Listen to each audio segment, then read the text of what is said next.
Apparently Marcy is a pretty big Elvis fan, hence the orgasm. She says she would cheat on Steve with him even. But even Marcy is not convinced that Peggy saw Elvis until one of Al's shirts has an enormous sweat stain on it and it's in the shape of Elvis. Now they're convinced.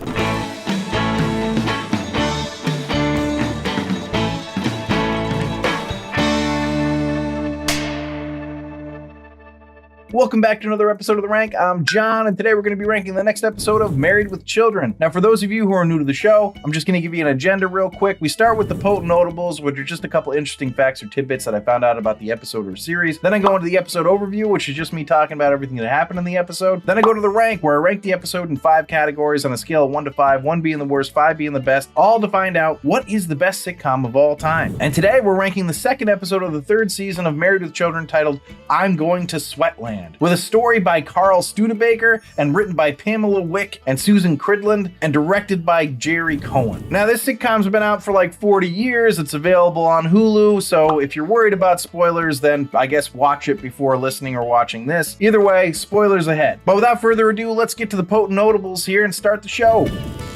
Potent notables.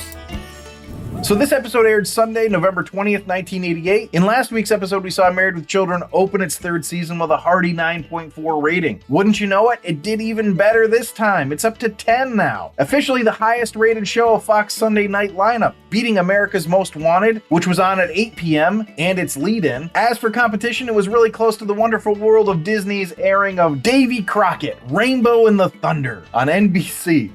That name tickles me. Which had an 11.5 rating, and Mission Impossible on ABC, which had an 11.8. Of course, Murder, She Wrote on CBS destroyed everything with a 20.1, and 60 Minutes in the 7 p.m. slot was the winner of the night with a 22.7. But wow, Married with Children is really gaining. It's pretty cool. So now the episode title, I'm Going to Sweatland, is a reference to the line, I'm Going to Graceland from the Paul Simon song Graceland, released in 1986. So this whole episode is basically referencing the shockingly commonly held conspiracy theory that Elvis didn't die in August 1977, that he faked his own death to, I don't know, get out of the limelight, I guess? So for the potent notables, let's take a little trip through the crazy conspiracy rabbit hole. First, a man claimed to see Elvis on August 16th, 1977, purchasing a one-way ticket from Memphis to Buenos Aires. August 16th was the day Elvis died. Then at the funeral, his casket was 900 pounds. Why? Well, according to the theorists, it was because it was outfitted with a cooling system to keep the wax dummy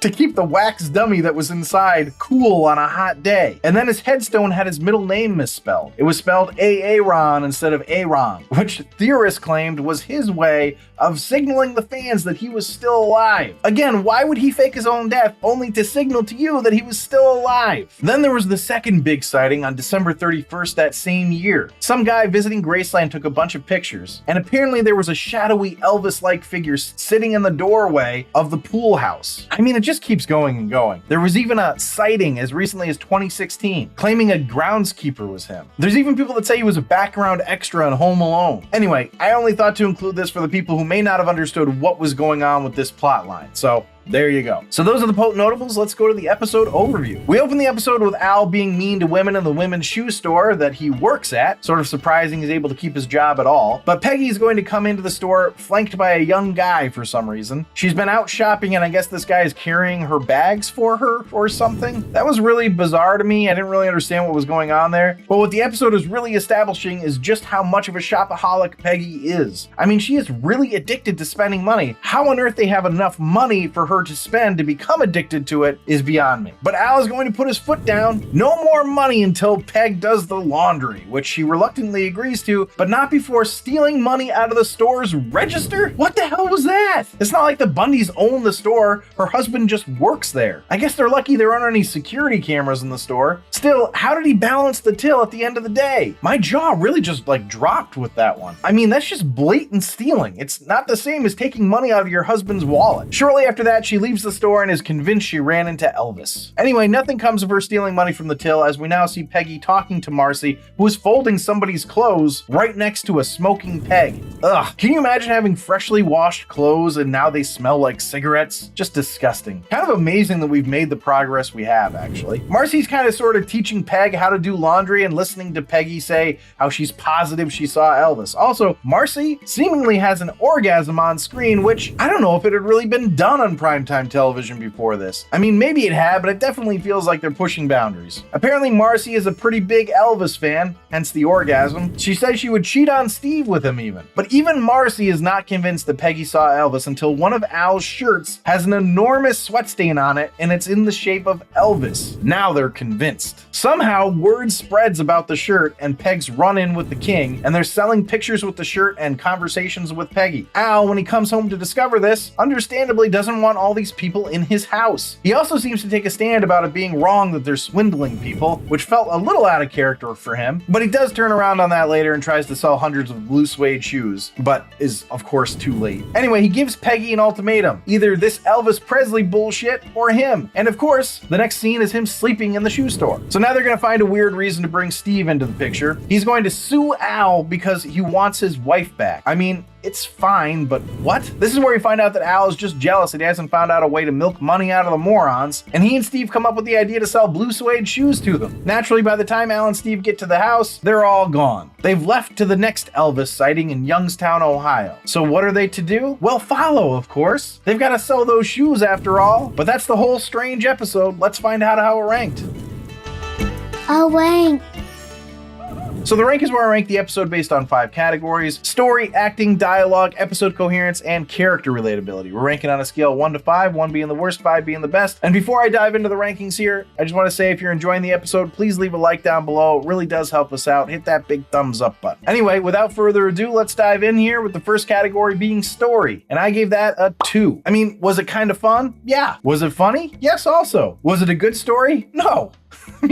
No, it's the story of Peggy thinking she saw Elvis, finding a sweat stain in the shape of Elvis, and people being lunatics. It's not the worst story ever, and in some ways it's very fitting to this show, but it's still just not very good. So let's go to acting, which I give a 4.25. Despite the story not being good, everyone did a pretty good job acting in it. Ed and Katie are solid as always. Amanda Bierce's orgasm looked so real, I questioned whether or not she actually had one. So I'm gonna give her some props for that. David Garrison was good as well. David Faustino reading out the Elvis products was not though. Anyway, that was just a small part. So let's go to the next category, which is dialogue, which I gave a 3.5. It's absurd dialogue, but it's funny. I mean, it definitely made me laugh, although not as much as maybe I would have expected. It also felt a little too silly at times. I know they were making fun of the conspiracy theory, but it just didn't hit as well as I thought it could. Still good though. So let's go to episode coherence, which I gave a 4.25. Peggy going crazy over Elvis felt a little bit odd to me. Not entirely out of the realm of what you'd expect from her character, but not entirely in it either. Also, Steve saying he's gonna sue Al felt super weird to me. Other than that though, it was really good coherence. So let's go to character relatability, which I gave a 3.25. It's hard to relate to this. I suppose I can relate to the entrepreneurial spirit of it though. I mean, they made a pretty good amount of money off of the Elvis crazies, so maybe it's not a high enough score. But I just never really felt like I was engaged with the characters that much in this episode. Al was actually the one that was most relatable in this one. Alright, so sort of up and down rankings here. Decent laugh counter keeps it in the top 3 tiers, and it did get a decent laugh counter, got me 15 times. So this puts the episode total at a 32.25, which makes it an I'd watch it again. For the series, the average is now at a 33.1, which keeps the series as an I'd watch it again. So thanks for listening and or watching. If you'd like to see a list of our episode and series rankings, you can do that on our website at therankpodcast.com. Now, for those of you who've been watching these episodes for a while and you're enjoying it, please consider subscribing and or following if you haven't already. Like, comment, shoot me an email at info@therankpodcast.com with questions, suggestions, whatever. I will respond to you if you want me to. If you really want to support us, you can become a patron at patreon.com/therankpodcast, where you can get access to all of our archived episodes. But I will leave you with this.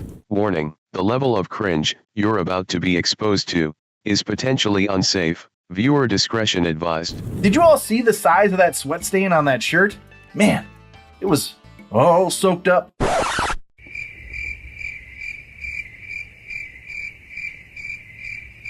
What the was that?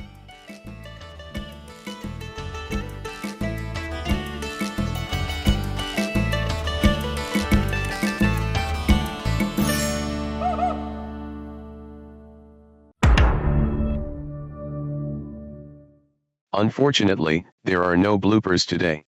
But not because John didn't mess up. John is always messing up. Even small words are hard for him to say. Did you all see the... Oh, man.